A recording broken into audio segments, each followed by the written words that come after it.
Okay. Well, hi, Julio. Thank you for being here and just um, sharing more with the Covering House about fair trade and Zee Bee Market. Specifically, we're excited to learn more. Uh, so yeah, I'll just let you start by introducing yourself, if that sounds good to you.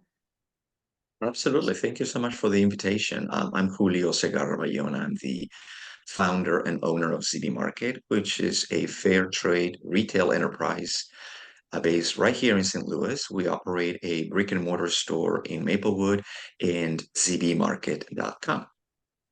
So thank you. Well, and I know I learned about Zee Bee Market a few years ago because fair trade has been important to me for a while. And doing some research, I was very grateful to see that there was a brick and mortar right here in St. Louis. And that it wasn't just that I had to order online, but that I could, again, go and buy the products in store and all the handmade goods. So, which I have to say, just walking into Zee Bee Market is a fun experience in and of itself. Just there's so much color. Thank you. Yeah, you can tell that that they've made things with their hands and that they've put their heart into it and uh, that it's all not all machine made, but that it has the character that something handmade does Yeah, come with. So it's a fun place to be for sure. thank you. Yeah, well, and could you start by just explaining more what fair trade is? I know for some people that term is probably brand new. So just giving us a little bit explanation of fair trade, maybe a little bit of the history or however you want to take that. Of course. Firstly, fair trade is not free trade. Let's just clarify. A lot of folks have these two terms confused, but in the spirit of uh, making this succinct and concise, fair trade really is just a business model that ensures that the people that make the products we sell receive fair and dignified compensation for the work they do. We're trading their labor, we're trading their talent, their skill, their heritage for a price that we are considering to be fair and dignified. And the reason we need to label something fair trade is because, unfortunately, today in this modern society, where we're so driven by profits, profits that really benefit the top 1% of those executives and factory owners and business people, we lose sight of the human component in trade, in manufacturing, creating. So fair trade has to be considered as a force for good because everything we buy and everything we sell is done on the premise that we're putting people in our planet first instead of profits first. So this sort of is a segue into the difference, what is fair trade and what is conventional trade. And that has to do with the supply chain. If you are the owner of a large corporation, often the decisions made within the large corporation are all about profit. The shareholders demand profits and they will demand profits at whatever cost. Often the profit is achieved by paying little to nothing to the people who make all those products. And there is often little regard for the eco results, like producing something that is toxic, producing something that causes harm to the environment. There is not a much regard. All they want, again, is just profit. Fair trade is the antithesis, and fair trade is an alternative form of doing business today when we are placing the human condition first and the health of our planet first over profits.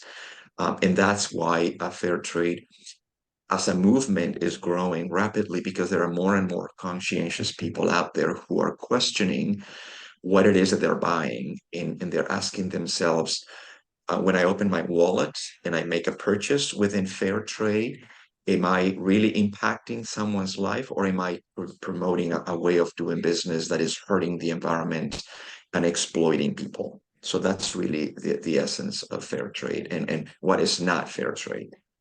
Mhm. Yeah, thank you for sharing that. It helps when we can see fair trade and then again the contradiction, or I guess maybe how a lot of businesses are run today. And it just makes me think too about the Covering House and why we're excited to be working with you in that our motto, if you want to say, is safety, dignity, freedom. And that's what we want to provide for the youth that we serve. And that's exactly what you are providing, the people who are making the handcrafted goods, that's the goal, is for them to have that in their workplace. And so, and of course too, you mentioned the word exploitation, for people to not be exploited in their workplace. And of course, for us too, we specifically focus on sexual trafficking and sexual exploitation. But again, it all goes together, and caring for one population, we want to also care for other populations in other ways that we Yeah. can. Um, No, oh, absolutely right. And what, let me add one more thing.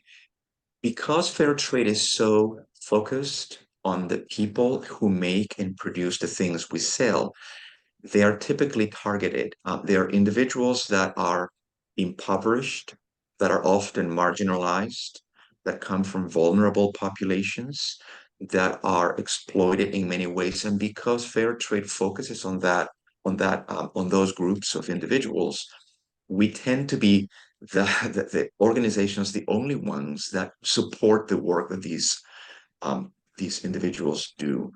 Uh, Let me give you just an example, just to compare two movements. Let's talk about chocolate, for instance. Those large multinational chocolate companies, I won't name names.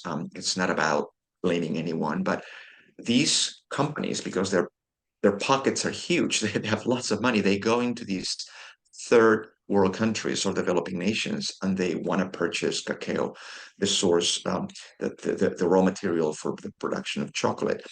So they dictate a price they're willing to pay for cacao. And if they go to a country like Ghana, which is rich in this particular raw material, because they're dictating the price, they're telling the farmers who spend their livelihoods producing cacao, they're going to be told, we want to pay you this much. mhm, These farmers see that that amount of money is not enough to cover even their basic expenses. And if they don't take that money, they will lose completely. So they have to accept what these multinationals, which are super rich, they have to accept whatever price they give them, because if they don't, they lose everything. So there is modern slavery, there is exploitation in its clearest way. So what fair trade does is they connect and approach small scale farmers and understand the challenges they face, understand the costs involved in running plantations where they have to nurture cacao plants and have them produce beautiful, organic, high quality cacao. And then they say, if it costs you this much to produce, I'm making this up, a ton of cacao, this is what you should get paid mhm, for, which is so different than this multinational coming and dictating the price they want, because they're driven by profits. At the end of the mhm, day, they just want to purchase something at a low cost so that they can produce chocolate in mass quantities, and then their shareholders can become richer and richer by the day. Fair trade is saying, no, we're going to put the farmer first. We're going to see mhm, the ecological impact of growing cacao in Ghana, making sure it's organic, making sure it's clean, making sure it's healthy, and we're going to pay them what they deserve. Now, does that make the price of chocolate a little higher than the standard? Of course it does. But that is the great difference between us as consumers. We're opening our wallets, we're making a choice. We're saying, I'd rather pay a few more dollars or a few more cents, if you will, for something that is creating a positive impact both on the people who produce them and on caring for our planet. I hope that kind of makes sense, but that is just like the covering house targeting a population that is vulnerable and has been exploited. Fair trade targets populations that are also vulnerable, that are usually marginalized, that are extremely poor, and gives them an opportunity to create goods that then can be bought and brought to the US for selling to our customers here. mhm, You eliminate a lot of third party or third or middleman, if you will, make it a very direct and transparent relationship with the producer. You bring it to the US and you sell it to a consumer who is hopefully going to appreciate the quality of handcrafted goods, the uniqueness that they have, the small batch production, and this is just a celebration of the beautiful work of human hands. So, to that end, sex trafficking is a big problem around the world. Because in the spirit of fair trade, targeting individuals who are vulnerable and at risk, often some of these organizations are also approaching humans who have been victims of trafficking. And in doing so, they offer them an alternative to come and work in safe environments where they can use their skill, their ability to restore their lives, restore hope, and have a chance to earn dignified wages and leave behind a world of exploitation and everything that has happened to them. Absolutely. Yeah, you're giving them that other option where, I've heard from survivors or, just over the years where people say, well, this is how I know how to make money. And so that's what I'm going to keep going back to, Yes. and so if that's all they know, again, that's the only option that they maybe can see, even if others see other options. And so to be able to come in and provide that is Yes. so good. And so, and I know too that um that Zee Bee Market has a few uh, I guess what vendors, is that what you would call them? The Yeah, suppliers, vendors, suppliers, there we go. brands. Thank Yes. you. But I know you all have a few Mhm. suppliers who specifically do work with sex trafficking survivors that That is do, exactly right. Yeah. yeah. Do you mind sharing a little bit about those ones? Absolutely, yes, happy to. Again, in the spirit of trying to support the most vulnerable, the marginalized, and the impoverished, we have a few brands that have made it a mission within their work to target specifically women who have been victims of sex trafficking. And they, like, one of them is a jewelry company called Starfish Project.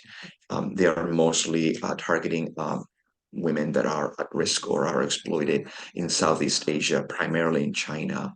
And what they do, they literally go into the red district and talk to women one on one. And every time they are lucky enough to convince someone that there is a plan B, there is an alternative to earn dignified wages and work in safe environments and not be part of that abuse and those conditions, they then rejoin and they are sort of building this family, this huge family of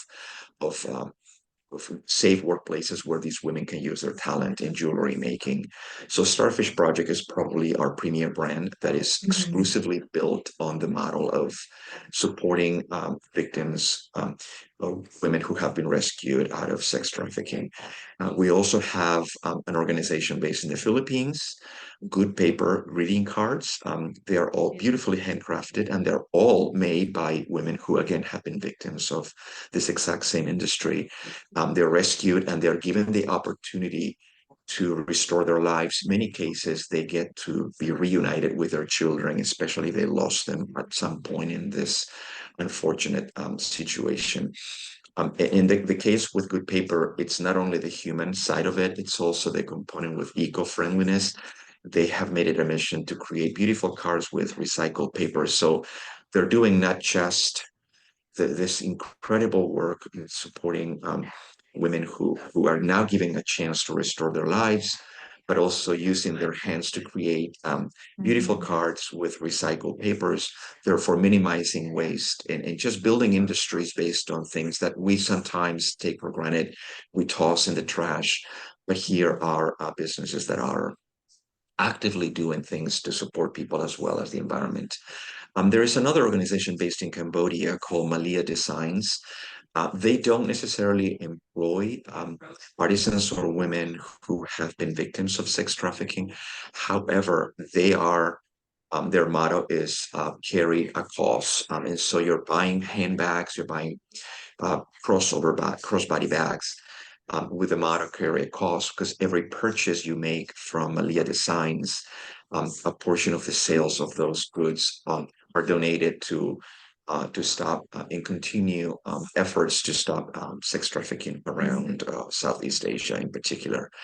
So whenever we have the opportunity to join hands with a supplier or a company that is applying fair trade principles, but it's particularly targeting a population of women who are grossly, usually exploited in many countries, then fair trade embraces that. And we as a business choose to buy from them over another supplier that may not have the same vision or the same principles. So whenever we can, we do our part. It is certainly work in progress. We would love to be able to do more of it, but because we have made a commitment to only work with suppliers that are members of the Fair Trade Federation or the World Fair Trade Organization, all of the verification process that goes into it goes through a very extensive list of principles that basically govern the way we do business. And as long as we put people and planet first over profits, we're really doing something good. I love this quote that was given by the founder of Fashion Revolution, which is another movement that is trying to educate consumers into purchasing clothing with purpose, something that will to avoid dumping more in landfills and creating even worse problems. But she said, Orsola de Castro, who is the person who started Fashion Revolution, she said, you as consumers should demand quality in the products you buy, but also demand quality in the lives of the people who make them. And when you take those words to heart, as a business owner, you can't help but continue to do this business and fund and support and promote practices that are putting people's quality of life first. Because if that's what you start with, you end up with incredible, um, beautiful products that then you share the story with our customers. And I think to your point earlier about you coming into a store and you sort of have this feeling good vibe, Mhm. what you're really seeing is this wonderful result of products that are made by hand with much love because the people who make those goods are receiving fair compensation for their work and they're giving a chance to find markets for their products in the US or Europe, which they wouldn't necessarily be able to do in their own country of origin. Mhm. So just imagine the impact our purchases have. We in the US should be so very proud that every time we open our wallets to purchase anything, we're really casting a vote for either change for good, in which our purchases are impacting someone's life positively, or we're purchasing something that perhaps is hurting somebody or someone is being exploited, or God forbid, the production of those goods is causing children to have to not get an education or have to have women, be involved in activities that nobody would want to do it. Mhm. The fact that you don't see it in your backyard, the fact that it doesn't happen necessarily on the street where you live, doesn't mean that it doesn't exist. So fair trade is committing to changing the landscape of how we do business so that we hopefully find consumers who are conscientious and who choose to vote with their wallets. They choose to open their wallets and make a choice every day. And that choice is hopefully a force for good. Mhm. Thank you. That's just such good information. I can't help but think, like we've talked about, it's a good way to look at this is what is the end goal or where do you start? Fair trade, you're starting with the person who's creating the goods, their quality of life, and working backwards from there to decide what is a fair wage, what is the end price for the customer. Where again, the other business model is how much do we want to make off of this? And then work from there to the first Mhm. person creating it and how much are we willing to pay them based on how much we want to make. So it's really a shift of mindset for how businesses are done, but also then for us as the customers, the consumers. Are we just looking at how affordable something is, which is important not to be, glanced over, but as part of our decision making also, like you said, how do I want this to impact the person's life or all the people's lives who are in this process to get this product to me? It's not That's just, exactly right. yeah, it's not just pinching pennies, but how can we make a difference with what we are buying uh, and to make the best decision, not just for, again, the Yeah, financial, but how it impacts the world we live in and what a neat way to care for other people who maybe are on the other side of the world, but we can still support them and care yeah, for them in that way. absolutely. And actually, as American consumers, we're so lucky that the exchange rate with the US currency being so strong around the world. There are nations where the minimum wage, which is a dignified wage, is the equivalent of $1.20 an hour. So if you as a business say, look, I'm going to work with artisans, say in India, and I'm going to offer them twice the minimum wage in that country, that is still $2.50 on average per hour. I mean, in the US, even though we have laws that protect people and there is an understanding that we should not pay less than, I don't know, $15 an hour, just to give a number. I know Missouri is different and that doesn't apply, but if you think about the amount of money that you would need to pay someone compared to what that translates to in another country, we as consumers in the US have this incredible benefit because something can be produced in India under ethical rules, paying the individuals twice the minimum wage, which is not a gift, but it's actually something you really want to support. And you have incredibly beautiful products that can be brought to the US. But when you do the mathematical calculations, including the cost of production, the materials, the shipping expense, and to get to the US, you can still offer a compelling product at a reasonably good price. But because it's fair trade, we are dealing with a producer, with perhaps an export import agent, and the end consumer. Mhm. Whereas in the conventional supply chain, you've got all these middlemen throughout. They all want a piece of that pie. And the only way you can get the price to where it is for the consumer here is by squeezing the first member of the production cycle, which is the Mhm. employee, the factory worker, the maker. That's where inequality comes from. When you partner and sit down next to a maker in Guatemala and you explain to them, I love the ceramics you produce, and I'd love to be able to sell this beautiful ceramic for X amount in the US, and you do the math backwards, like you explained, the artisan can still be making a decent wage. And why not rejoice in having someone break the cycle of poverty and have a chance to Mhm. succeed through their own work? We wouldn't expect that to be in the case in the US. You could never hire someone in the US and say, hey, I know you're really good and talented, but I'm going to pay you $2 an hour. First of all, I would go to jail. And two, there is a legal system that at least protects people here. Many countries around the world do not have that luxury. And that's why exploitation is so prevalent. It's you take it or Mhm. leave it approach. And these large multinational entities take advantage of that. They say, oh my gosh, you mean to tell me that I can pay you $1 for each t-shirt I buy? In the factory workers or the factory owner say in China says, yes, I want to sell you those t-shirts for $1. The company in the US goes, oh my gosh, I can make a bundle of money by selling the t-shirts for $10 now. But the reality is that they can sell you a t-shirt for $1 at wholesale because someone behind a machine in the factory is being exploited.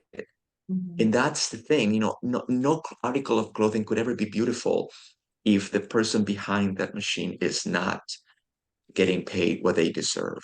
And Mhm. that is so true for any field of manufacturing. Obviously, fair trade could also be applied to large organizations when you take the same approach. I understand Patagonia, for example, this everybody loves the brand, is the first large corporation that is fair trade verified that has made a commitment to only work in factories and produce their garments in factories where there is assurance that the people making those garments receive fair wage. They have healthcare and benefits like we all expect Mhm. in our country. And so, what a great way for us as consumers to support brands that are committed to doing that. Mhm. Again, because in our system so much is focused on profits and more profits, we're seeing CEOs making millions and millions of dollars. At the end of the day, it's possibly possible for them to make that much money because someone on the other side of that supply is not receiving what they deserve for their work. In prosperity should be equally shared among all members of the supply chain. Share prosperity. Prosperity makes us all humans, and that's what we should all strive to do. So um, I love going back to our Giving Back Days approach because I see so much incredible work happening right here in our community by nonprofits like the Covering House that is committed to supporting minorities, vulnerable populations, at-risk populations out of the goodness of their heart. and they deserve to be celebrated and supported. The same is true for makers and producers and artisans and farmers. All they want is just to receive compensation for the work they're doing. They just need to find more entities that are willing to do that. And I think you can always have a business case that if you have a population that receives proper compensation for the work they're doing, those dollars are going to be reinvested back in the economy of the Mhm. very communities where they're from. So at the end of the day, everybody benefits from that. When you have this short-sighted vision in which, oh, it's all about profits for me, I don't care about anybody else, then you create this unequal world in where there is extreme poverty on one side and there's extreme wealth on the other. And that's something that I think we all have an opportunity to work on. Mhm. Definitely. And something you mentioned earlier is that these children of these families may be forced to also be working then instead of getting an education, which, as we know, then there's just a cycle that is continuous. Yeah, But if the parents can make a fair wage, then their children do have the opportunity to go get an education, just be children, absolutely. and Absolutely.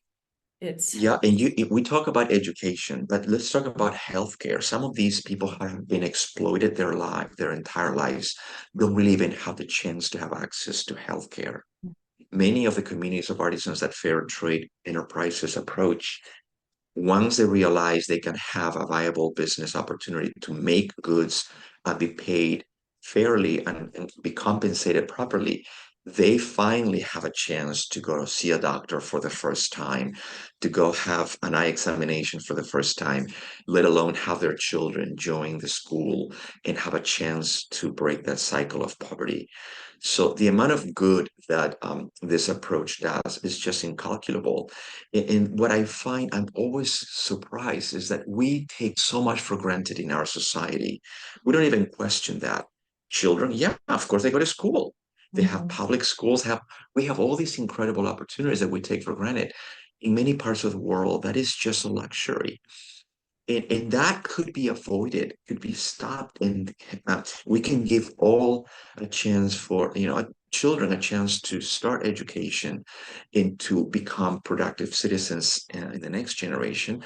And Mhm. we as American consumers have the opportunity to make to play a big role in that. So again, I cannot stress enough how important our purchasing power is every single day, and when we all begin to think about that, I think we will be voting for a world that will hopefully is filled with hope and filled with opportunities for countless artisans and farmers to break that cycle of poverty and to begin enjoying a life filled with hope for themselves, for their future. And what a great way to give back to their own community so that everybody benefits from that. Absolutely. And I don't have the numbers in front of me, but I can't help but think about how the US is such a big consumer, obviously. Mm, There's a lot of money coming in and out of the United States and buying yeah, products, like you said, from so many different countries that are often not made in a good way, or in a healthy, dignified way. And so, if all of us in the United States decided that we were going to make sure that our dollars were going towards creating a fair wage, a dignified life for people, like the ripple effect and the massive change that that would create again in our own country, but in all of these countries as well. And and I think often nowadays too, it can be easy sometimes to be overwhelmed by all the problems in the world. Or like, oh, what can I really do to make a change? But this is such a simple way. Maybe it's just I'm going to buy all of my coffee and my tea fair trade, or my chocolate or whatever that may be. right, And I have to say too, it's these products are beautiful, and those ones particularly are tasty, but the things like the jewelry, the clothes, yes. they're beautiful. It's not, um, it has a charitable component to it in some degree, but it's not a charity. Like you are getting quality, wonderful goods. Right, right. And That is exactly right. we, Yeah, I want to make sure and stress this. Fair trade is not about charity. A lot of customers come to us and say, "So, are you sure there's going to be some money that will be donated to the people who made it?" And while the intent is beautiful, I always stop and say, "No, no, no, it's not charity. We're beginning a process of production and shaking hands with a maker somewhere around the world where the understanding is they will produce this small batch any item that we're going to buy, and they're going to get paid for those goods upfront and fairly. So it is not about charity. In fact, when you talk to producers and makers, they hate the word because fair trade is not a business where we are showcasing how poor people are. Mhm. It's a misconception. It's actually a transactional um, event in which both the maker and the buyer agree on terms that benefit both of them. It is not a one-sided thing where I'm the one who wins and you're going to Mhm. lose. Mhm. It's shared prosperity. And when we think about promoting that, you're also benefiting from the cultural heritage of that particular nation. There is so many art forms that have been passed down from generation to generation where jewelry making, wood carving, leather making, all those incredible skills, ceramic, weaving, all those need to be protected to some degree. So when we buy from a weaver in community in Mexico, we're supporting an art form that would otherwise go extinct because we will make it all in machines and we Mhm. will lose that uniqueness that handcrafted goods can bring to any product because it's small batch. Many times somebody will buy one thing here in St. Louis, and you will know that you are one of 200 people around the world that will own that one item Mhm. because this community only made 200 units. When you go to a big box department store, they will make millions of units. So you are Mhm. one of that owns that item, and hundreds of other people have the same. I mean, I could go on and on of how unique this process is. But again, because we're celebrating the beautiful work of human hands, we're also making it special, making it unique, making it one of a kind. And I think that's worth protecting, that's worth celebrating, that's worth supporting, especially Mhm. when you know that your dollars, again, are going to support someone's livelihood directly, in that though the income these people will have is allowing them to break that cycle of poverty. I mean, what a powerful thing and what an incredible opportunity we as consumers are given every single day to make that choice. Amazing. Amazing. And on that note, again, of the uniqueness of all the items, is there a certain fair trade item that you've purchased that is one of your favorites or something that brings you a lot of joy? Oh my gosh, it is hard to answer the question, but I thought a lot about it because you do need to eventually come up with an answer, I suppose. I've always been very, very interested in meeting a cross section where there is fair trade for the human side of it and fair trade for the planet side of it. So when we have an eco-friendly product that is also handcrafted, we're making that intersection happen. So I tend to favor anything that we sell in the store where the maker, so there's the human side of it, is also utilizing their skill to create something that is made of recycled, upcycled, Mhm. materials. So we're putting both the planet in our minds in the creative side of the human spirit to create things like that. In addition to this, I know all too well that women are the most affected by inequalities in the world. Many nations are very much patriarchal societies in which women are treated as second-class citizens. They are usually not given the same opportunities to earn a living that men will, which is probably why sex trafficking ends up being such an easy thing to do because they are the victims of this patriarchal society. They are not given the chances to go to school and get an education. And because women are so vulnerable and they're often marginalized, I tend to favor vendors that work diligently in promoting and supporting women. So there are three variables in my choice when I determine what is my favorite thing is obviously a fair trade practice in an individual's quality of life, the eco-friendly side of things, and when it's particularly produced by women, especially women at risk. To that end, there are thankfully, many organizations that we work with and buy from that are specifically women-owned and women-run, and every maker is female. Most of them are moms. Most of them are, some of them single moms. Some of them have never had a chance to earn an income to support their own families because they rely on a male figure, and that causes a lot of friction. There is one particular organization in India that creates gorgeous products out of repurposed saris. The women in India wear these gorgeous saris, but when they're retired after years of wear, rather than dumping these dresses in a landfill, this group of women, they collect all these saris and they remove the parts of the dress that are still in the best shape possible. And with those fabrics, they have developed incredible industries that range from pillow covers to like quilt looking throws and blankets. We have hair accessories like scrunchies and Mhm. neckerchiefs and scarves, and I could go on and on and on. So here is this incredible use of talent of seamstresses and women who are very good at what they do. They're using textiles that would otherwise be thrown away. They are upcycled.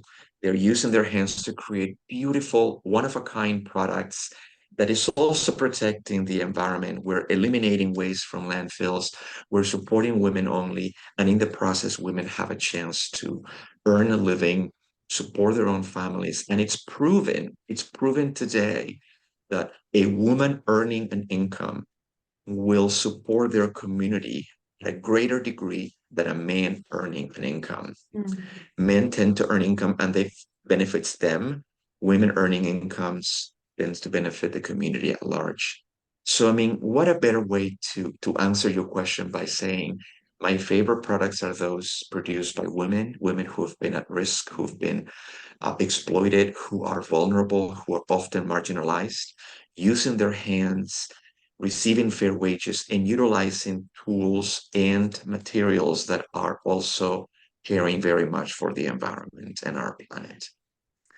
So that's it. Yeah, I'm very excited now to go look for these products in your store and see it. Yes, yes. It's a Sasha Handicrafts is based in India, and we'll be happy to show you and anyone who chooses to shop at our store during the Giving Back Days, and we'll show you. And I guarantee you, you will fall in love with all of them. And they're available at every price range. And Mhm. it also they make great gifts. If it's not for you, they make great gifts for anyone who, because you know that purchase is going to support directly the work that Sasha Mhm. Handicrafts producers is and their efforts to only employ women that are often at risk in India, in small villages. Many of these women have a chance to do their work in their own homes.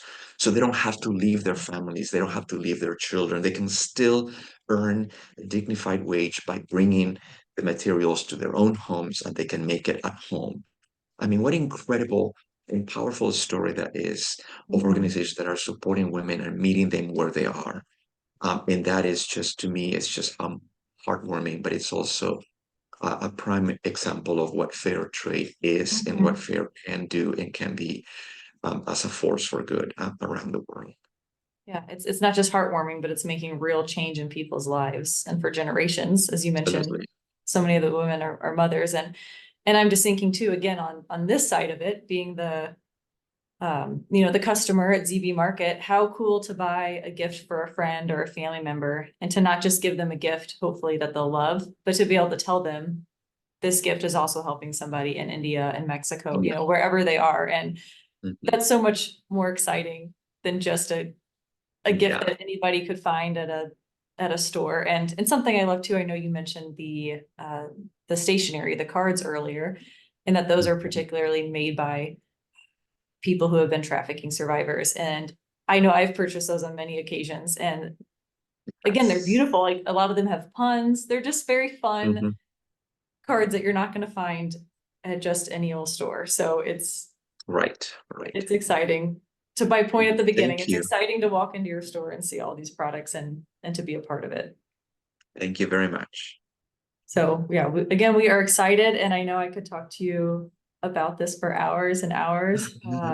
But It is my as pleasure. yes, yes. And as we wrap up, is there any, last thing that you would want to share about your experience with fair trade or just, again, someone who's maybe new to fair trade and how it impacts people, what they should know. Of course, we've covered a lot, but any closing Yeah. remarks? No, I think again, it's really a state of mind. I have come to realize, and this is from someone who worked in corporate America for over 20 years, where I saw it all and I was doing the best work I could. And at one point, I realized I am putting the best years of my life and all the effort and the skill and the talent I have only to make a few people richer every single day. And when I realized that, and then I learned the supply chain constraints and the challenges we face both on the planet and how harmful it is, but as well as the exploitative side for humans, I just realized that this is not for me. And what I want to leave everybody with is like, go back to the quote I had earlier, is that you should demand quality in all the products you buy, but also demand quality in the lives of the people who make them. And if you take that approach in everything you do, you too will be joining this movement that is aimed at supporting people and caring for our planet. I can guarantee you, you will be a happier individual. The question of prices being higher, it is a myth many times. You're going to come to our store, you're going to find, oh my goodness, I've seen something even higher like this in a department store. And the reason for that is we make every effort to not be a millionaire in this business. I will never be a millionaire, but I'm happier than I've ever been. And you cannot put a price on it. So when you make a choice to open your wallet for whatever product or service that you're going to buy, think of how that is impacting the lives of people around the world. And if you could think of demanding quality in those products or services, as well as demanding quality in the lives of the people who are involved in the making of those goods, I can guarantee you will have this big, incredible, beautiful moment, and you will be a changed person. We have also the pleasure of supporting the work of nonprofits based right here in the city because we believe in shared prosperity. The math, our math works. It employs three individuals in the city. They make good wages. I don't need to be a millionaire. I'm happy with where I am. I know that what we do is supporting makers around the world, and there is a little bit left. And we were happy to share that with the nonprofits. So coming to Zee Bee Market, whether it's for a fundraiser to support the Covering House or any other reason, you know that that action is going to bring tons of joy to the Mhm. purchaser and to the person who is lucky enough to receive that item. So I just want to leave you with that. Yeah, thank you, Julio, so much. And yeah, that's why you're in your work and that's why we're in ours, is because we want to see lives changed. And we know that, like you said, is worth any dollar amount, or it's worth more than any dollar amount. It's Yes, truly connecting with and caring about other people and seeing their lives, become better maybe than they could have imagined. And just yes, having, again, that safety, dignity, freedom, offering that to others and respecting that and everyone around us. So exactly. Exactly. yes, gosh, Well, thank you. Thank you for the thank opportunity you. to share our story, to the work we're doing. And we couldn't be happier to partner with you. And we're very much looking forward to welcoming everybody to our store those 4 days. And of course, beyond, we'd love to Mhm. welcome you back anytime. And I know that we will be delighted to donate 15% of all purchases made from that Tuesday through a Friday to the Covering House, and the hope that those funds are supporting your work and right here in our community. Absolutely. Well, we are so excited. So looking forward to that at the end of July and Yes. yes. So thank you, All right. Julio, Thank you so very much. much. Okay. Well, have a great day and we'll talk to you soon. Thank you. Bye-bye. Bye.